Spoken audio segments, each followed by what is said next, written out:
The city lights stretched endlessly into the night, neon colors flickering against the damp pavement as Ethan Cole, a man celebrated as one of the most successful billionaires of his time, walked aimlessly through the rain-soaked streets. He had just left a boardroom filled with tension, where voices clashed over profit margins, mergers, and ruthless strategies that no longer made sense to him. His colleagues admired him, the press idolized him, and strangers envied him, but inside, Ethan felt hollow, as though every dollar earned had carved another piece of humanity out of him. His mansion stood cold and lifeless, his ex-wife had long since built a new life without him, and his children, grown and distant, barely returned his calls except out of obligation. For years, he had drowned his pain in work, convincing himself that success would silence the emptiness, yet on this night, beneath the heavy sky, the weight of his loneliness finally crushed him. He wandered into a quiet park, one he hadn't visited since his youth, and sat heavily on a rusted bench, his perfectly tailored suit clinging to him as the rain refused to stop. For the first time in decades, he dropped the mask, burying his face in his hands like a broken child, whispering hoarsely, "Someone, please help me. I can't do this anymore." The words were soft, fragile, almost lost to the sound of rain, yet they carried the raw honesty of a man who had everything yet nothing at all. From the shadows just a few feet away, a figure stirred. Samuel, a man clothed in tattered layers and worn boots, had been dozing under the broken glow of a street lamp.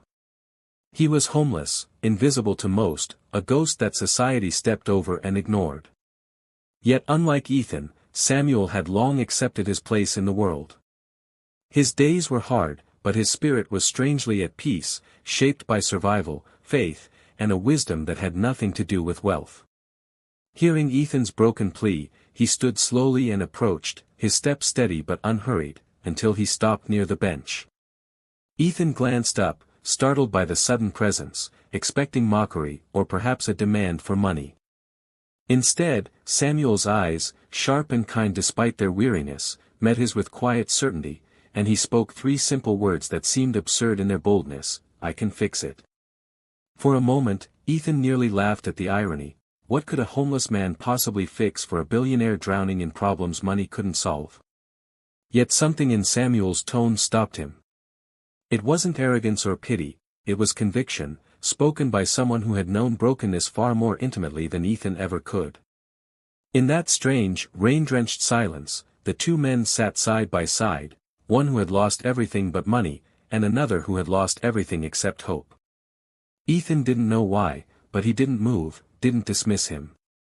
For the first time in years, he felt that maybe, just maybe, someone truly heard his cry. The following morning, as the city stirred awake with its usual rush of traffic and ambition, Ethan found himself drawn back to the park where he had broken down the night before.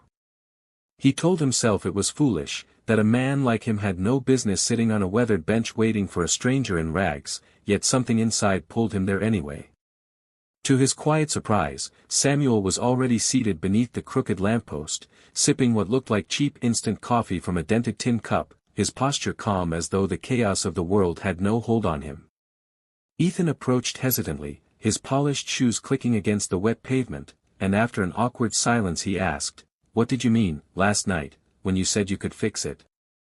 Samuel looked at him with a faint, knowing smile and replied, "Your towers, your wealth, your empire, you've fixed the world with them. But inside, you're crumbling. That's what I can fix." Ethan almost scoffed, yet there was something about Samuel's tone, steady, unshaken, that stopped him from walking away. Instead, he sat down, and for the first time in years, allowed another man, a stranger, to speak to him not as a billionaire, but as a human being. Samuel spoke of the simple rhythms of life, of how every morning he shared what little he had with those even worse off than him, how listening to a man's story could sometimes feed the soul more than a hot meal, and how peace wasn't found in the numbers of a bank account but in the moments of genuine connection. He invited Ethan to follow him that day, not to an office or a boardroom, but to the local shelter where Samuel often helped serve food despite having no home himself. Ethan, out of curiosity more than humility, agreed, and for the first time in decades he rolled up his sleeves, scooping ladles of soup into chipped bowls for people who didn't recognize him as the titan of industry but simply thanked him with tired smiles. At first, he felt awkward, almost ashamed, but as the hours passed, he realized he had not felt this present, this human, in years. He listened as Samuel introduced him to men and women who spoke of losing jobs, families, health, yet carried themselves with resilience he could scarcely fathom. That night, as Ethan returned to his empty penthouse, the silence felt different, not as crushing, but as though it carried an echo of the laughter and gratitude he had witnessed earlier. He poured himself a drink but didn't touch it, instead staring out at the skyline, remembering Samuel's words, "You build towers, but you forgot to build bridges." For the first time, Ethan began to understand that perhaps the man he had dismissed as a beggar might hold answers that billions of dollars never could. Over the next several weeks, Ethan found himself slipping further away from the sterile world of boardrooms and profit charts and closer into the quiet lessons Samuel offered without ever demanding anything in return. At first, it felt strange for a man of his stature to spend mornings at shelters, afternoons handing out blankets, and evenings sitting in the park with a man the world ignored, yet slowly it became the part of his life he most looked forward to. His hardened exterior began to soften, he stopped checking his phone every second, he began greeting his employees by name instead of titles, and he even mustered the courage to call his estranged son not to offer money, but to simply ask, "How are you?" That call had ended awkwardly, but there was a spark of something in his son's voice, something Ethan hadn't heard in years, that told him maybe it wasn't too late. Yet not everyone welcomed this change. His investors grew restless, calling his compassion a distraction that could hurt the company's bottom line, and the media speculated about his mental decline. Rivals painted him as weak, whispering that he was no longer fit to lead, and even some friends began to distance themselves, uncomfortable with the idea of a billionaire spending his time with the homeless. One particularly brutal evening, after a shareholder threatened to pull millions from his company, Ethan sat in his office with his head in his hands, the familiar weight of doubt pressing heavily on his chest. Maybe they were right. Maybe this was all a fool's dream. When he returned to the park that night, his steps were heavy, and when he saw Samuel, he didn't speak right away, just collapsed onto the bench beside him with a sigh that carried years of exhaustion. "I tried," Ethan whispered, his voice breaking, "but maybe I can't change. Maybe I'm too far gone, and this is who I'll always be, cold, broken, and empty." For a long moment Samuel was silent, watching him with eyes that carried decades of storms survived, then he placed a weathered hand on Ethan's shoulder and spoke softly, "Ethan, when a machine breaks, you replace the parts. But when a man breaks, you don't throw him away. You let others hold the pieces until he's strong enough to put them back together. You're not too far gone, you're just learning how to let someone help you." The words cut through Ethan's despair with a clarity he hadn't felt in years. For the first time, he realized Samuel hadn't just been teaching him about life, he had been living proof of resilience, a man stripped of everything material yet still standing tall with a strength money could never buy. In that moment, Ethan understood that true change was never about perfection or power, but about allowing yourself to be vulnerable enough to accept help. And as the rain began to fall softly again, he felt a strange warmth rise inside him, a fragile, flickering hope that maybe, just maybe, it wasn't too late to be whole again. Months passed, and the transformation in Ethan Cole became impossible to ignore, not just within his company but across the city. Where once his name had been synonymous with luxury, ambition, and ruthless success, it was now spoken in connection with shelters, outreach programs, and quiet acts of kindness.